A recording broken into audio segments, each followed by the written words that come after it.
私がリーダーをしても構わないか。はい、もちろん。ありがとう。また機会をくれて。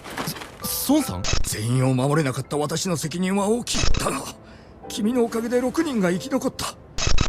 心から感謝している。 Solo Leveling Episódio 8. Que frustrante! Finalmente, meus queridos heróis, o episódio 8 chegou depois de uma semana de adiamento por questões de saúde do dublador Taito Ban, mas, graças a Deus, tudo está resolvido e o episódio Que Frustrante não é de fato nada frustrante. Adianto que o episódio, apesar de ser um respiro no sentido de ação, apresenta elementos super importantes para a trama. Roda a vinheta que vamos falar de Solo Leveling Episódio 8. Está no ar, Heróis e Mais!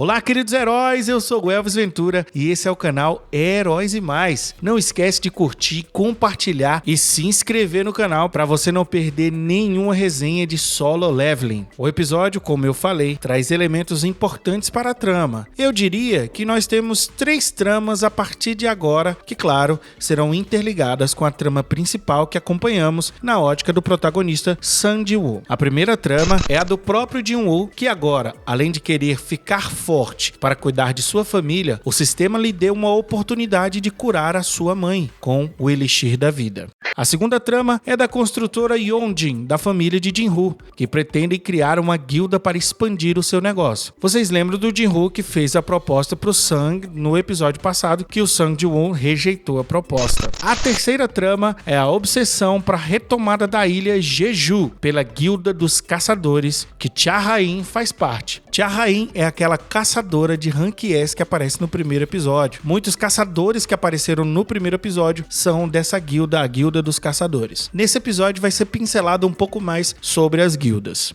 Vamos então analisar a primeira trama que está se desenrolando, o objetivo de Jin-woo. Como vimos no episódio passado, o Sun Ji-woo derrotou o Cerberus e ganhou a fórmula do Elixir da Vida, mas ele ainda é fraco para adquirir os ingredientes necessários para concluir essa fórmula. Ele precisa desse Elixir para curar sua mãe da doença do sono eterno. Se o Elixir fizer o que o sistema indica que ele faz, Sun Ji-woo precisa agora evoluir ainda mais rápido para ele conseguir voltar naquela dungeon paralela e entrar no Castelo de Fogo, pois ele sabe que os ingredientes da fórmula com certeza estão lá. Mas, se ele quase morreu pro guardião do castelo, imagine o que o espera lá dentro. Então, por conta disso, ele considera aceitar a proposta que Jin-woo fez para ele no episódio passado. 19 dungeons de Rank C seriam, em tese, suficientes para ele evoluir para conseguir encarar depois o Castelo de Fogo. Ele entra então em contato com o Ji-woo e aceita a proposta, mas com uma condição: que apenas eles dois sejam os únicos a entrarem na dungeon. Ele convence o Jin-woo dizendo que 19 dungeons desse nível podem gerar vítimas, e isso não seria bom para a empresa da família dele.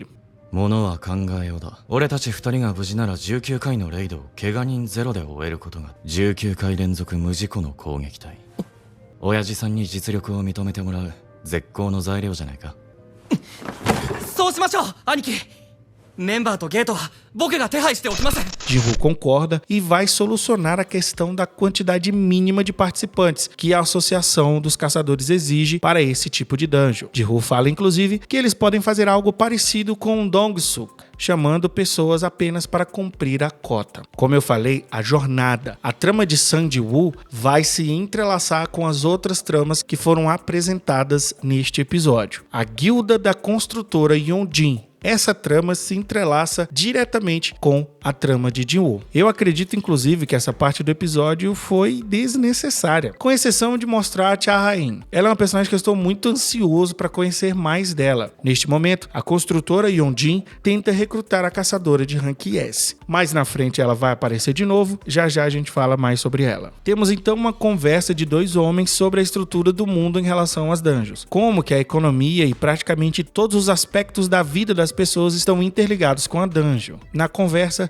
vemos um homem mais velho e Jin-woo. Com certeza, aquele senhor deve ser o pai dele e o dono da construtora Yeonjin. Esse momento é chato, pois a única coisa nova nesta exposição são os nomes das guildas mais famosas, que são eles: Shinigami Guild, Myoujou Guild, 騎士団ギルドの国内5大ギルドは兄弟。 Além disso, não temos nesse diálogo mais nada que já não soubéssemos. Já sabemos como funciona o mundo e já sabemos da intenção da família de Jinwoo. Acredito que essa cena poderia ter sido cortada e eles poderiam ter usado o tempo para ir direto ao ponto, que é a parte final do episódio, que na minha visão é sensacional. Chegaremos já lá. A última trama apresentada neste episódio é a obsessão de Choi Gon-in para recuperar a ilha Jeju. Neste momento, é interessante, pois no primeiro episódio, nós vimos essa ilha sendo atacada por vários monstros em uma dungeon break e alguns caçadores de nível S vindo para salvar o dia. Inclusive, aparece um personagem que eu pensei que era o Jiwoo, mas era só um fraco parecido com ele.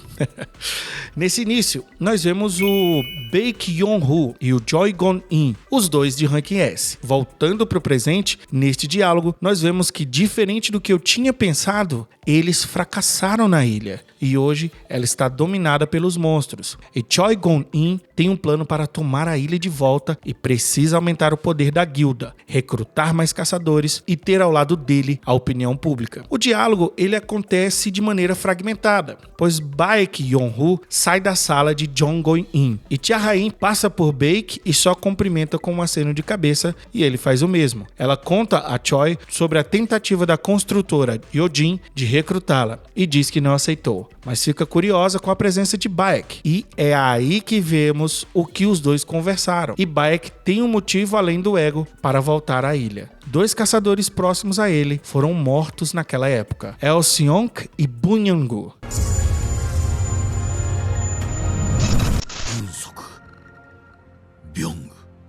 Isso deixa tudo mais interessante. A Guilda dos Caçadores tem um ideal, não apenas para serem os mais fortes, ou para serem os mais famosos, ou para ganharem mais e mais dinheiro, mas é um objetivo de honra, de curar uma ferida. Eles precisam tomar aquela ilha que foi perdida, pois eles falharam. Eu creio que Sun Jinwoo deve ir nesta ilha com essa guilda. Com certeza essa trama, como eu estou pensando, vai se entrelaçar com a jornada de Jinwoo. Agora, vamos para a parte mais interessante do episódio, o reencontro dos caçadores da dungeon oculta. Jinwoo precisa evoluir rapidamente e recebe então uma mensagem de uma dungeon de rank D. Ele pensa, é melhor do que nada, pois ainda vai levar um tempo para ele começar as dungeons com Jinwoo. Ao mesmo tempo que Jinwoo recebe essa mensagem, outros caçadores também recebem. São eles Johi, Sr. Song, Sr. Ki e Sr. Kang. Todos participaram da dungeon oculta e, com exceção de Johi e o Sr. Song, todos abandonaram Jinwoo. O Sr. Kim é mostrado em sua casa brincando com sua filha. Vemos que ele se envergonha do que fez,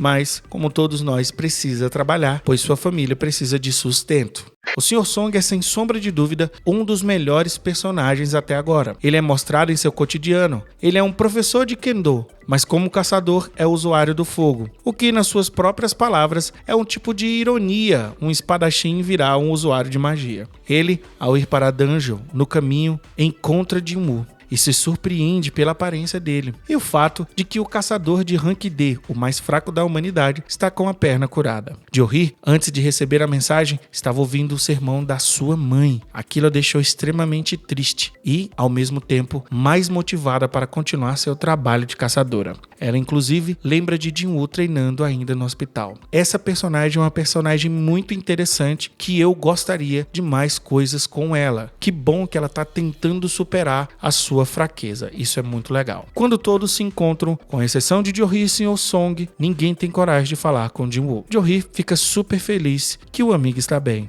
De repente, para dar um molho na situação, 3 prisioneiros aparecem, escoltados por Kang Tae-shik, da Associação de Caçadores. Um deles joga uma cantada em Johi e Jinwoo prontamente se movimenta para ficar na frente da amiga.